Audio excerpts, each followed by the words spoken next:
Shalom, selamat pagi Bapak Ibu, Saudara-saudari yang dikasihi oleh Tuhan. Kembali lagi kita di renungan pagi kita. Dan sebelum kita akan memulai renungan kita, mari kita berdoa terlebih dahulu. Kita satu dalam doa. Kita berdoa. Bapa kami di surga, terima kasih ya Bapa untuk penyertaan-Mu sepanjang malam kami boleh beristirahat, dan pada pagi hari ini kami boleh bangun dengan keadaan tubuh yang sehat dan kami siap untuk melakukan aktivitas. Namun sebelum itu kami rindu untuk mendengarkan akan sedikit firman-Mu. Kiranya Engkau memberkati kami, biarlah apa yang kami dengarkan ini dapat kami terapkan di dalam kehidupan kami masing-masing. Terima kasih ya Bapa, di dalam nama Tuhan Yesus kami sudah berdoa. Amin. Baik Bapak Ibu, Saudara-saudari yang dikasihi oleh Tuhan, judul renungan pagi yang saya akan bawakan pada hari ini yaitu kebenaran yang tidak pernah berubah. Dengan ayat inti terdapat di dalam Yesaya 40 ayat yang ke-8. Demikian firman Tuhan berbunyi, rumput menjadi kering, bunga menjadi layu, tetapi firman Allah kita tetap untuk selama-lamanya. Oke. Jadi dalam dunia ini terus berubah-ubah ya, di mana nilai, opini, dan kepercayaan seringkali bersifat sangat relatif dan tergantung pada konteks budaya ataupun zaman. Ya, kita menemukan suatu sumber kepastian yang tidak berubah, yaitu apa? Firman Tuhan. Di dalam Yesaya 40 ayat yang ke-8 tadi, di situ sudah menegaskan bahwa walaupun segala sesuatu di dunia ini bisa berubah, layu, atau bahkan pun hilang, tetapi firman Tuhan tetap untuk selama-lamanya. Hal ini sangat penting terutama saat kita mempelajari Alkitab ataupun mempelajari firman Tuhan. Ya, prinsip yang sering digunakan dalam kita belajar Alkitab disebut sebagai prinsip penyebutan pertama, yaitu bahwa konsep atau kebenaran yang pertama kali muncul dalam Alkitab akan memberikan dasar bagi pemahaman kita di seluruh Alkitab.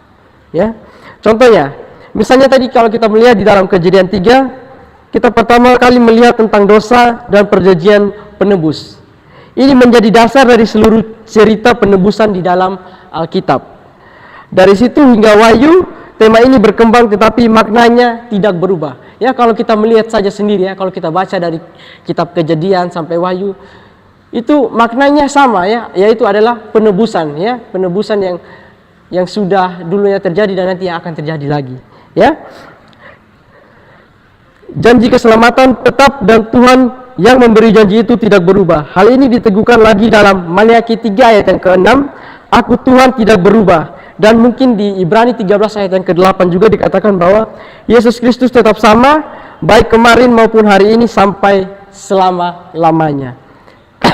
Jadi apa yang kita bisa dapat dari firman Tuhan kita pada kali ini, yaitu kita pegang teguh firman Tuhan saat dunia menawarkan kebenaran baru. Ingatlah bahwa firman Tuhan tidak pernah berubah. Jadikan itu sebagai dasar hidup dan kepercayaan kita. Ya, mungkin kalau kita melihat sekarang dunia kita yang semakin kacau, mungkin banyak sekali di sana ada ajaran-ajaran baru atau mungkin pemahaman-pemahaman baru. Dan kita ingat bahwa Alkitab ini tetap sama. Jadi ini adalah suatu kebenaran yang harus kita pegang untuk selama-lamanya. Ya. Lalu mulai dari dasar dalam mempelajari Alkitab, khususnya nubuatan, mulailah dengan pemahaman yang benar dari Kitab Kejadian. Di sanalah banyak konsep dasar diperkenalkan. Ya, kalau kita mau belajar Alkitab, kita belajar baca dari buku Kejadian. Nah, kalau kita sudah memahami dari isi Kitab Kejadian, kita akan memahami seluruh isi dari kitab suci tersebut. Ya. Lalu jangan terombang-ambing ketika ada ajaran atau pandangan baru yang tampak bertentangan dengan prinsip Alkitab. Kembalilah pada firman yang telah Tuhan nyatakan sejak awal.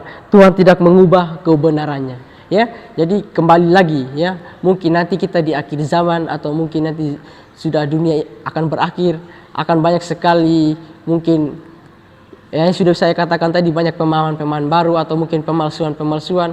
Tetapi yang saya mau ingatkan kembali bahwa kita harus tetap berpegang teguh pada kitab suci, karena ini adalah suatu kebenaran yang Tuhan berikan kepada kita yang tidak akan pernah berubah.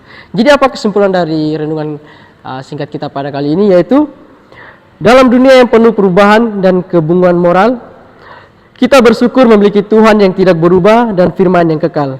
Dengan menjadikan firman Tuhan sebagai fondasi hidup dan pedoman dalam memahami seluruh isi Alkitab, terutama dalam hal kita mempelajari nubuatan, kita akan memiliki arah yang jelas, iman yang kokoh, dan pengharapan yang tidak goyang.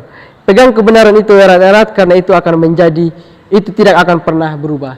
Jadi, sebagai pedoman kita dalam kehidupan sehari-hari, mari kita berpegang teguh pada kitab suci, karena ini adalah sebuah pedoman yang tidak akan pernah berubah dari dulu, sekarang, sampai selama-lamanya. Kiranya dengan firman Tuhan kita pada kali ini dapat menguatkan iman percaya saya dan saudara. Tuhan memberkati kita semua.